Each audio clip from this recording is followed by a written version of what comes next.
রব্বুল আলামিনের হাবিব মুহাম্মদুর রাসূলুল্লাহ সাল্লাল্লাহু আলাইহি ওয়াসাল্লাম বলেছেন, কিয়ামতের ময়দানে আল্লাহর কসম করে বলছি, সেদিন জাহান্নামীদের ভীষণ কষ্ট হবে আর জান্নাতীদের জন্য অত্যন্ত আসান হবে, অবস্থাটা খুবই আরামের হবে। নবীজি বলেন, এক ফরজ নামাজ, এক ওয়াক্ত ফরজ নামাজ আদায় করতে যে সময়টুকুন লাগে, কিয়ামতের মাঠের এই সময় এত বড় বিরাট লম্বা সময় জান্নাতীদের জন্য এরকম হালকা হয়ে যাবে। সুবহানাল্লাহ। হযরত আবু সাঈদ খুদরী রাদিয়াল্লাহু তাআলা আনহু হাদিসখানা বর্ণনা করেছেন, এক ওয়াক্ত নামাজ, একটা ফরজ নামাজ পড়তে যতটুকুন সময় লাগে, এতটুকুন সময়ের ভেতরে জান্নাতীদের কারবার শেষ হয়ে যাবে। সুবহানাল্লাহ বিহামদি। আর ওদের কারবার তো শেষই হবে না। وَيَوْمَ تَشَقَّقُ السَّمَاءُ بِالْغَمَامِ وَنُزِّلَ الْمَلَائِكَةُ تَنزِيلًا। ওরা ফেরেশতা দেখতে চায়। সেদিন আসমান সমূহ বিদীর্ণ হয়ে মেঘ পুঞ্জ বেরিয়ে আসবে, আত্মপ্রকাশ করবে। তার ভেতর থেকে ফেরেশতারা ক্রমাগত নাজিল হতে থাকবে। আর অবস্থাটাই হবে, আল মুলকু ইয়াউমাইযিনিল হাক্কু লির-রাহমান ওয়া কানা ইয়াওমান আলাল কাফিরিনা আসীরা। আর সেদিনে বাদশাহী হবে কেবলমাত্র রহমানেরই। ওয়া কানা ইয়াওমান আলাল কাফিরিনা আসীরা। আর সেই কিয়ামতের দিন, সেই সময়টা হবে কাফেরদের জন্য বড়ই কঠিন। এখানে কিয়ামতের কিছু কথা বলা হচ্ছে, কিছু আভাস দেওয়া হচ্ছে যে আসমান সমূহ বিদীর্ণ হয়ে মেঘ পিণ্ড বেরিয়ে আসবে এবং তার থেকে ক্রমাগত ফেরেশতারা নাজিল হতে থাকবে। আল্লাহর হাবিব বলেছেন, কেউ যদি কিয়ামতের দৃশ্য দেখতে চায়, সেজন্য সূরা ইজা শামসু কুবিরাত ওয়া ইজা সামাউ ফাতারাত, ইজা সামাউ শাক্কাত, এই সূরাগুলি যেন পড়ে, তাহলে কিয়ামতের দৃশ্য তার চোখের সামনে প্রতিভাত হবে।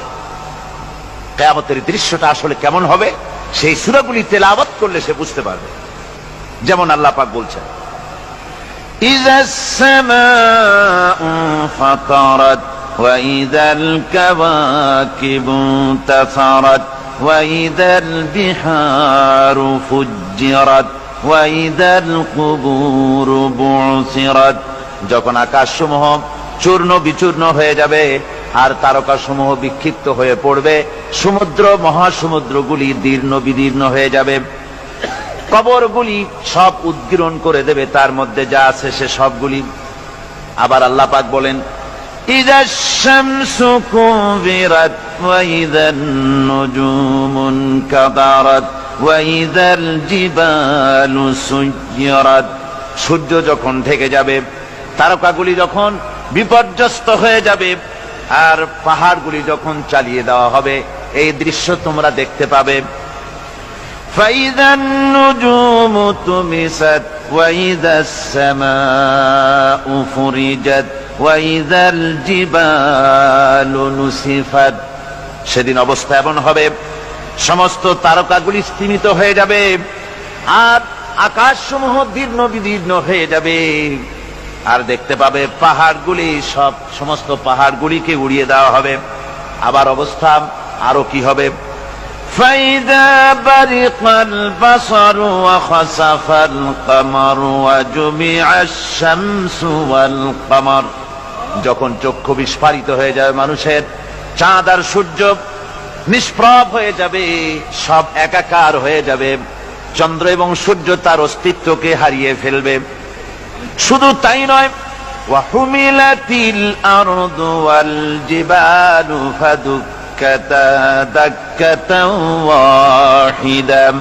জমিন ও পাহাড়গুলির মধ্যে সংঘর্ষ লাগিয়ে দেওয়া হবে, আর তা এক ধাক্কায় জমিন এবং সমস্ত পাহাড়গুলি চূর্ণ বিচূর্ণ হয়ে যাবে।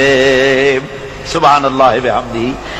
আল্লাহ রাব্বুল আলামিন বলছেন, এইভাবে করে কিয়ামতের দৃশ্য, বিভীষিকাময় দৃশ্য তোমরা দেখতে পাবে।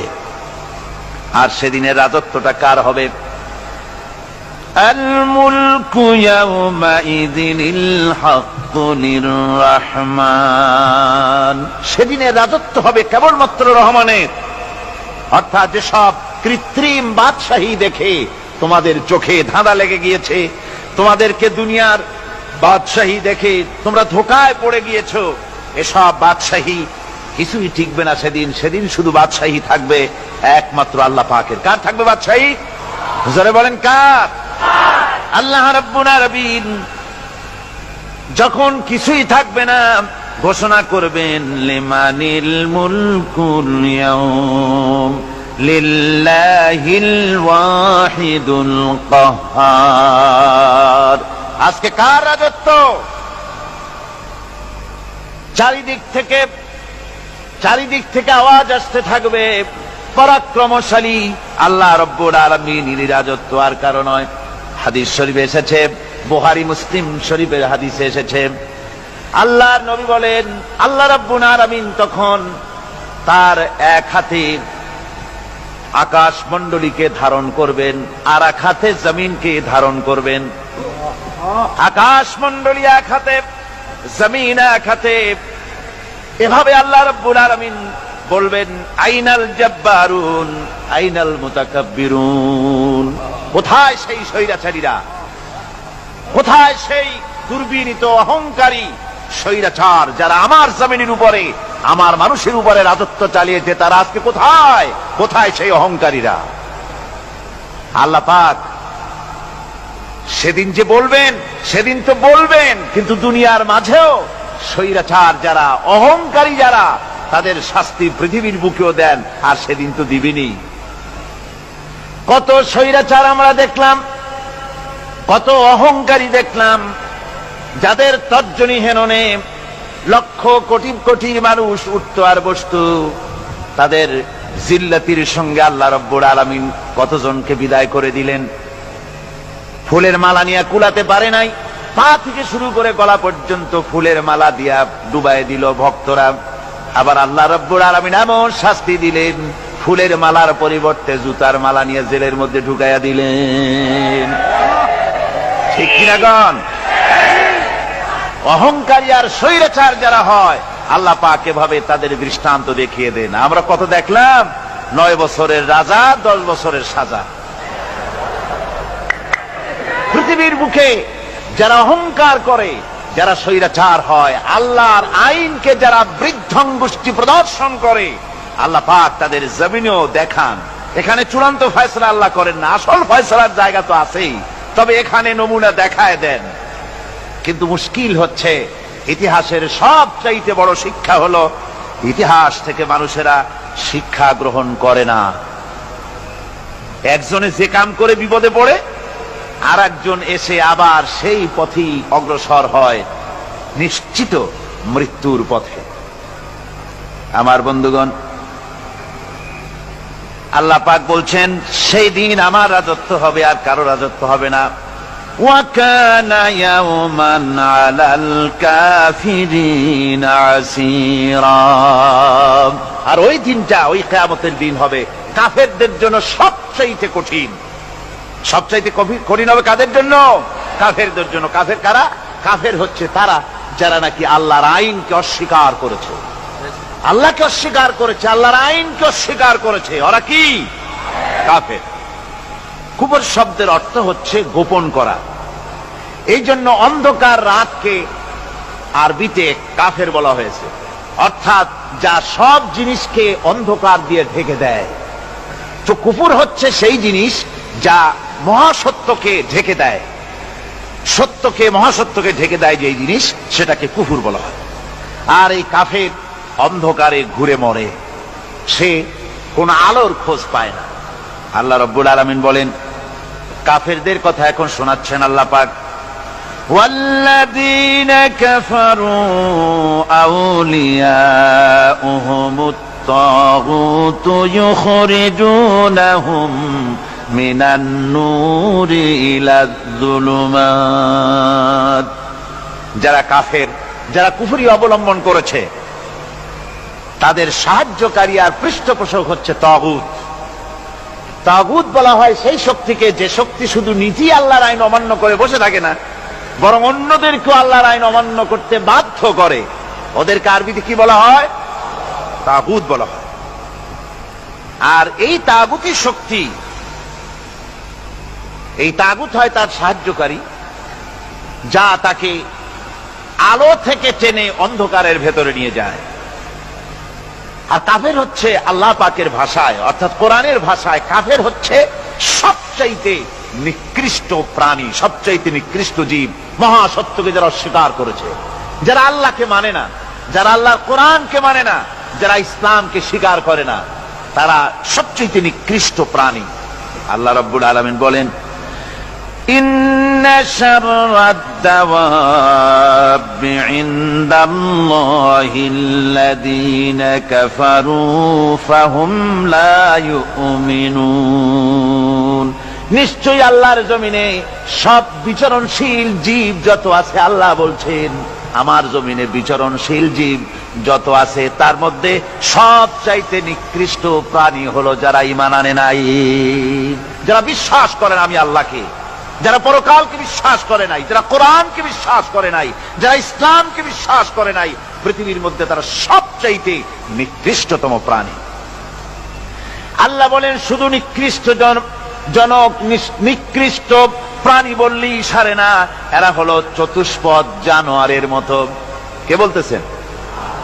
আমি বলছি না, কিন্তু আল্লাহ পাক বলতেছেন চতুষ্পদ জানোয়ারের মতো কাফেরেরা। وَمَثَلُ الَّذِينَ كَفَرُوا كَمَثَلِ الَّذِي يَنْعِقُ بِمَا لَا يَسْمَعُ إِلَّا دُعَاءً وَنِدَاءً। এই কাফেরদের দৃষ্টান্ত হচ্ছে সেই রাখালের মতো, যে রাখাল তার পশুদেরকে ডাকে, আর ওই পশুরা একটা ডাক শোনে মাত্র, কিন্তু কি যে বলে তা তো পশুতে বোঝে না। কথা বুঝতে পেরেছে? সুম্মুন বুকুমুন উমিয়ুন ফাহুম লা ইয়াকিলুন। এরা বোবা, এরা বধির, এরা অন্ধ, এ কারণেই কোনো কথা বোঝে না। এরা চতুষ্পদ জানোয়ারের চাইতেও নিকৃষ্ট। যাদেরকে আমি আল্লাহ বলেন, যাদেরকে আমি চোখ দিলাম, চোখ থাকতে হক দেখলো না, সব দেখলো। হক দেখে নাই চোখ দিয়া, এই চোখ দিয়া সব দেখলো। নারীর সৌন্দর্য উপভোগ করলো, আর নারীর অঙ্গ প্রত্যঙ্গ নিয়ে নানা ধরনের গল্প লিখলো, কবিতা লিখলো, কিন্তু এই সৌন্দর্য যিনি দিলেন তারেও চিনল না। আছে না কত কবি আমাদের দেশে? আমার দেশের সেই কবি জাতীয় পুরস্কার পায় যে কবি নারীর বিশেষ বিশেষ অঙ্গ নিয়ে বেশি করে নির্লজ্জ কবিতা লিখতে পারে, ওই হলো সবচেয়ে বড় কবি। আমার বন্ধুগণ, একজন বুজুর্গ ব্যক্তি তিনি পথ দিয়ে যাচ্ছিলেন, তো সে পথে এক সুন্দরী যুবতী মেয়েকে দেখে সেই যুবতী মেয়ের দিকে এই বুজুর্গ ব্যক্তি এক নজরে তাকায় আছে। তখন এই ঘটনাটাকে কবি এভাবে লিখতেছেন সাজায়, একদা সুখদায়ক প্রমোদা বদন দর্শন করিব ঝরিল নয়ন, হেসে কহে সে রূপসী সবিস্ময় মন, কহ দেখি মহাশয় কহ কি কারণ, বিষয় বিরাগী তুমি ভুবনে প্রচার, কি হেতু জন্মিল তব মানস বিকার, সামান্য ললনারূপ করি দর্শন, উচিত না হয় তব অশ্রু বরিশন। বুজুর্গ ব্যক্তি ওই মহিলার দিকে তাকিয়ে তাকিয়ে কাঁদতেছেন। সুন্দরী মহিলা বলেন, আল্লাহর বুজুর্গ বান্দা, আপনি এলাকার ভিতরে বুজুর্গ এবং পীর হিসাবে, বুজুর্গ ব্যক্তি হিসাবে আপনি বিখ্যাত। আজকে আমাকে এখানে দেখে আপনি আমার দিকে তাকায় আমার রূপ উপভোগ করতেছেন আর কাঁদতেছেন। আপনার মতো সংসার বিরাগী মানুষ আমার মতো একটা সুন্দরী মেয়েকে দেখে এভাবে কাঁদা ঠিক না। বুজুর্গ ব্যক্তি বলছেন, হেসে কহিলাম বালে করহ শ্রবণ, নেত্র ঝরে তব হেতু ভেব না এমন, যে শিল্পী রচিল ওই সুধাংশু বদন, তাহার তরে ঝরে নেত্র নয়নে জীবন। ও আল্লাহর বান্দি, আমি তোমাকে দেখি কান্দি না, আমার চোখে পানি বেরিয়ে গেছে। তোমারে দেখে আমি মনে মনে ভাবলাম, এত সুন্দর করে যিনি মানুষ বানিয়েছেন, না জানি ওই আল্লাহ রব্বুল আলামিন কত বড় সুন্দর। আমার ভাইরা, সুতরাং চোখ থাকতে ওরা আল্লাহ রাব্বুল আলামিনের কুদরত ওরা দেখে নাই, কান থাকতে কোরআনের আওয়াজ ওদের কানের মধ্যে ঢোকে নাই, বিবেক থাকতে আল্লাহর দ্বীনকে বুঝতে পারে নাই, চিন্তা করতে পারে নাই। আল্লাহ রাব্বুল আলামিন বলেন, উলাইকা কাল্লানাম, এরা হলো চতুষ্পদ জানোয়ার, বালহুম আদল, শুধু জানোয়ার না, জানোয়ারের চাইতেও নিকৃষ্ট।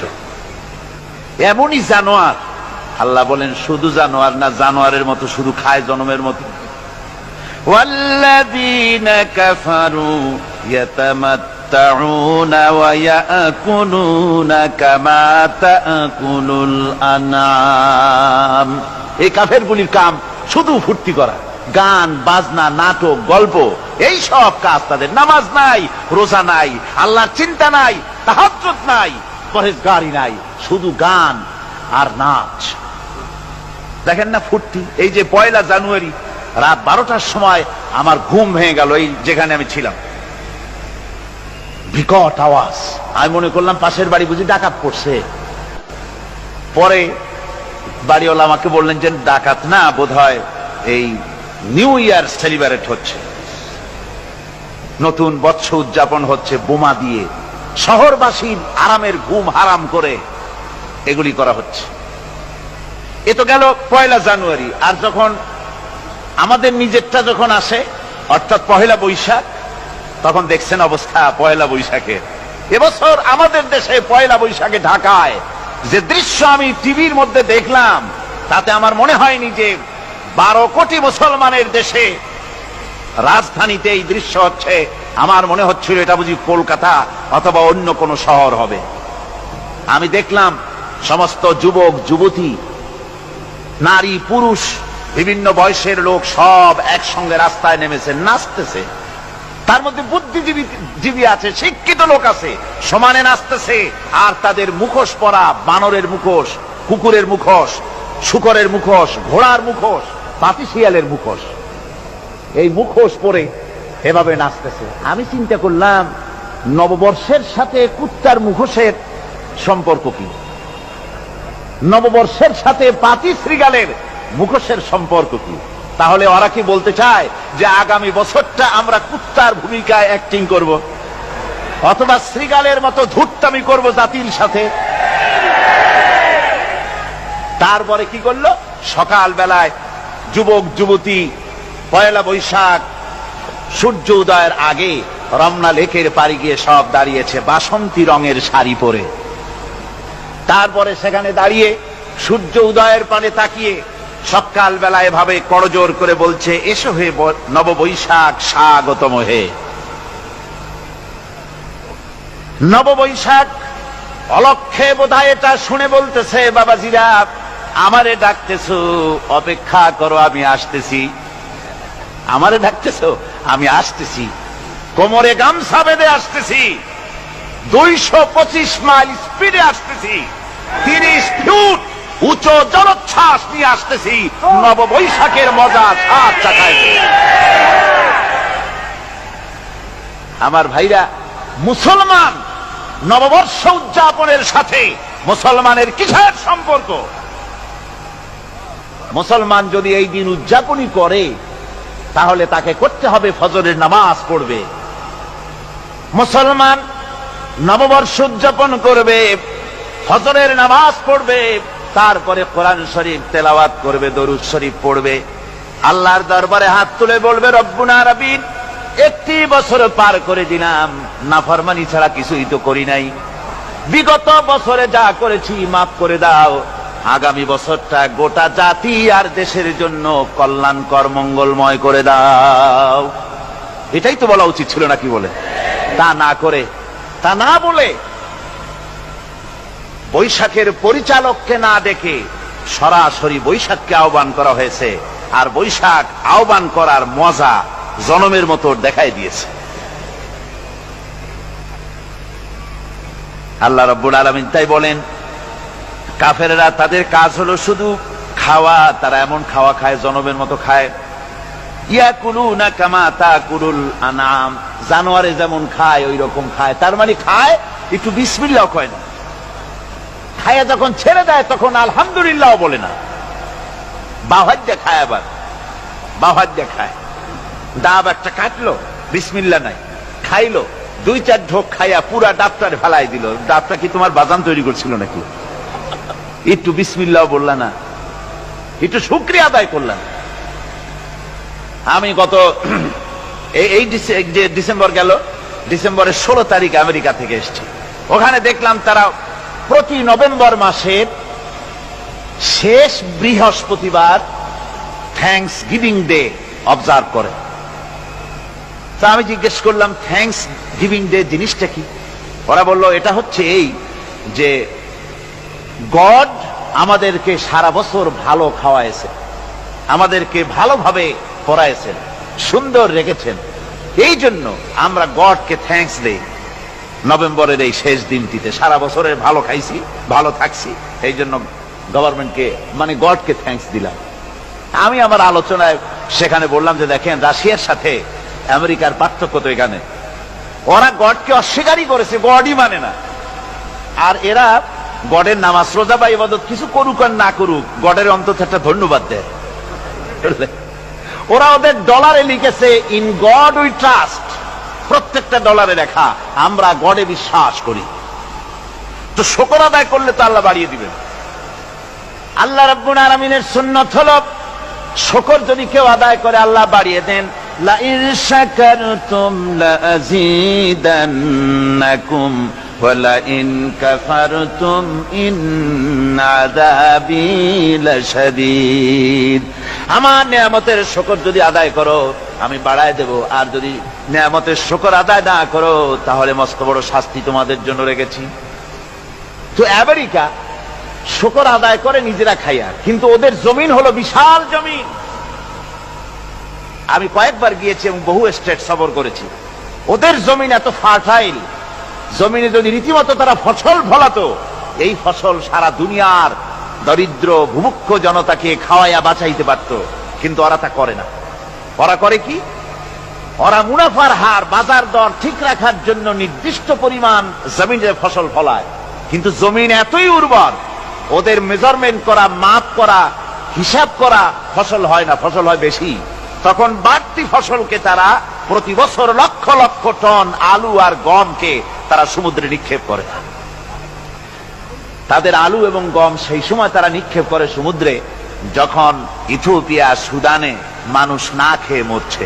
পৃথিবীর বিভিন্ন দেশে মানুষ ক্ষুধার যন্ত্রণায় যখন চিৎকার করছে, আর তাদের এই চিৎকারে আকাশ বাতাস ভারী হয়ে যাচ্ছে, তখন ওরা এই কামটি করছে। তাই আমি ওই প্রথম দিন বলেছিলাম যে রাশিয়া যেমন খান খান হয়েছে, অস্তিত্ব বিলুপ্ত হয়েছে আল্লাহর সাথে নাফরমানি করার কারণে। আপনারা বলতে পারেন কমিউনিজম কি একটা সহজ ব্যাপার? একটা বিরাট শক্তি পৃথিবীর বুকে, কত দেশ তারা ডমিনেট করতেছিল। কোন যুদ্ধ নাই, কোন রক্তপাত নাই, বিনা ধাক্কায়, বিনা বাতাসে, বিনা ঝড়ে বিশাল মহিরুহু চিৎপটাং। এটা হলো কেন? কেন হলো রাশিয়ার এই দশা? আমি লালদিঘির ময়দানে বলে গেছিলাম, আমি চিন্তা করে যেটা পাইছি সেটা হচ্ছে দুনিয়ার সমস্ত মতবাদ আল্লাহকে কোনো না কোনো প্রকারে স্বীকার করে। তার কথা মানুক আর না মানুক, আছে একটা কিছু, এতটুকুন বলে যে আল্লাহ আছেন বা গড আছে বা একটা কিছু আছে। কমিউনিজম, সমাজতন্ত্র হলো পৃথিবীর একমাত্র নিকৃষ্ট মতবাদ, যে মতবাদ সরাসরি আল্লাহকে অস্বীকার করেছে, বলেছে আল্লাহ নাই, দেয়ার ইজ নো গড। তারা ধর্মকে আফিম বলেছে। আল্লাহ পাক তাই কোন যুদ্ধ ছাড়া, কোন মারামারি ছাড়া, কোন রক্তপাত ছাড়া এই বিশাল শক্তিকে ফুৎকারে উড়িয়ে দিলেন, তুলার মতো হয়ে। গোটা রাশিয়া তুলার মতো হয়ে, পেঁজা তুলা, ধোনা তুলার মতো হয়ে সব উড়ে চলে গিয়েছে, অস্তিত্ব বিলুপ্ত হয়ে গিয়েছে। কিন্তু আমাদের দেশের খুচরা কমিউনিস্টরা এখনো স্বপ্ন দেখে ওই যে কালকে বলেছি, তারা বলে কলমের খোসা এটা এখনো নষ্ট করা যাবে না, এটা এখনো চালু করা হবে, এখনো চীনে আছে, এখনো কিউবায় আছে।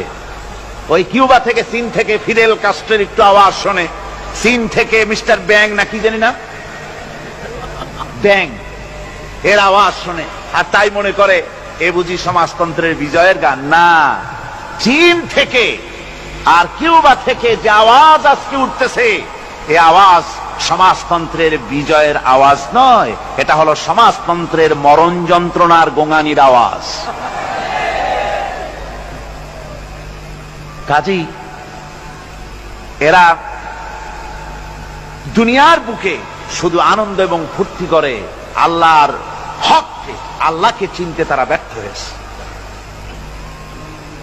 আল্লাহ রাব্বুল আলামিন বলেন, অবিশ্বাসীদের কৃতকর্ম, তাদের কাজগুলি, তাদের কর্মফল সব নিষ্ফল হয়ে যাবে।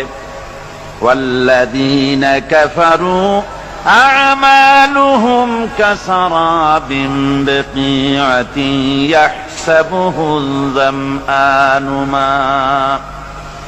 আল্লাহ পাক বলেন, কাফের যারা, অবিশ্বাসী যারা, যারা আমাকে অস্বীকার করেছে, অবিশ্বাস করেছে, তাদের আমলগুলি হলো মরুভূমির মধ্যে মরীচিকার মতো। মরুভূমির মরীচিকা, মানুষ যখন মরুভূমির ভিতর দিয়ে যায়, পানির পিপাসা লাগে, দূরে দেখে পানি চিকচিক করতেছে, আর ওই মরীচিকা যেটাকে সে পানি মনে করেছিল, হাত্তা ইযা জাআহু লাম ইয়াজিদহু শাইআ, যেটাকে সে পানি মনে করে ছুটতেছিল, যখন কাছে গেল, আল্লাহ পাক বলেন কিছুই সেখানে পায় না, শুধু মরীচিকা, বালু আর বালু। এরকম করে যারা আমার দিনকে অস্বীকার করেছে, আমাকে অস্বীকার করেছে, তারা যত ভালো কাজ করুক আর যাই করুক না কেন, তাদের কৃত কর্মগুলি এভাবে সব নিষ্ফল। এ হলো এক কথা। 2 নম্বরের কথা হলো, ওরা মনে করেছিল সমাজতন্ত্র শান্তি দেবে, কমিউনিজম শান্তি দেবে, সোশ্যালিজম শান্তি দেবে, ক্যাপিটালিজম শান্তি দেবে। এই শান্তির চিন্তা করে অগণিত মানুষকে হত্যা করে সমাজতন্ত্রের রাজত্ব যখন কায়েম করলো, 70 বছর চলে গেল, তারপরে তারা দেখলো হাত্তা ইযা জাআহু লাম ইয়াজিদহু শাইআ, কিচ্ছুই পেল না। তারা ক্ষুধার যন্ত্রণায় মরলো, কাপড় নাই, খাবার নাই। তারা ওই রাশিয়া থেকে, চেকোস্লোভাকিয়া থেকে, যুগোস্লাভিয়া দিয়া, রোমানিয়া থেকে, হাঙ্গেরি এবং পোল্যান্ড আর মঙ্গোলিয়া থেকে, সেখানে সমাজতন্ত্র তাড়াতে আমরা যাই নাই। আমরা সেখানে সমাজতন্ত্রের বিরুদ্ধে তাফসীর করি নাই, ব্যাখ্যা করি নাই, বক্তব্য রাখি নাই। ওই সব দেশ থেকে সমাজতন্ত্র তাড়াইছে কে? কারা তাড়িয়েছে? না না, ওরা নিজেরাই, সেই দেশের জনগণই এটাকে উৎখাত করেছে তাদের জমিন থেকে। আল্লাহ পাক বলছেন, যারা আমার দিনকে, আমার বিধানকে যারা অস্বীকার করবে, তারা এই অস্বীকারী অবস্থায় যদি মৌত হয়, আমার সমাজতন্ত্রী কোনো ভাই যদি এ মাহফিলে থাকেন, কমিউনিস্ট কোনো ভাই যদি এ মাহফিলে থাকেন, তাহলে শুনুন আল্লাহ কি বলতেছেন।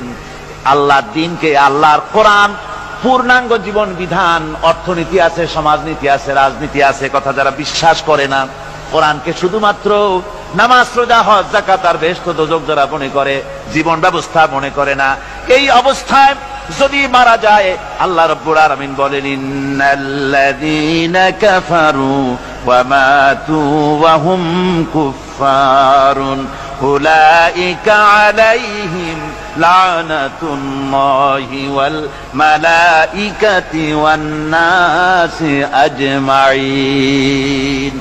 আল্লাহ রাব্বুল আলামিন বলেন, আমাকে অস্বীকার করার অবস্থায়, আমার দিনকে, বিধানকে অস্বীকার করার অবস্থায় যদি মৌত হয়ে যায়, তাহলে আল্লাহ, ফেরেশতা এবং তামাম পৃথিবীবাসীর অভিসম্পদ তার উপরে হতে থাকে, লানত হতে থাকে। খালিদিনা ফিহা লা ইউখাফফাফু আনহুমুল আযাবু ওয়া লা হুম ইউনজারুন। এই অভিসম্পদ অবস্থায় তারা সব সময় লিপ্ত থাকবে, না তাদের আযাবকে কমায় দেওয়া হবে, আর না তাদের কোন রকম অবকাশ দেওয়া হবে। এখন আরো মজবুত কথা আসতেছে, ওয়ায়াউমা ইয়া'উদ الظالم على يديه يقول يا ليتني اتخذت مع الرسول سبيلا। সেদিন জালেমেরা নিজেদের হাত কামড়াতে থাকবে। কোন দিন? বোঝেন না কথা? কোন দিন? কিয়ামতের দিন। কিয়ামতের দিন জালেমেরা নিজেদের হাত কামড়াতে থাকবে আর বলবে ইয়া লাইতানি ইত্তাখাযতু মা'আর রাসূলি সাবিলা।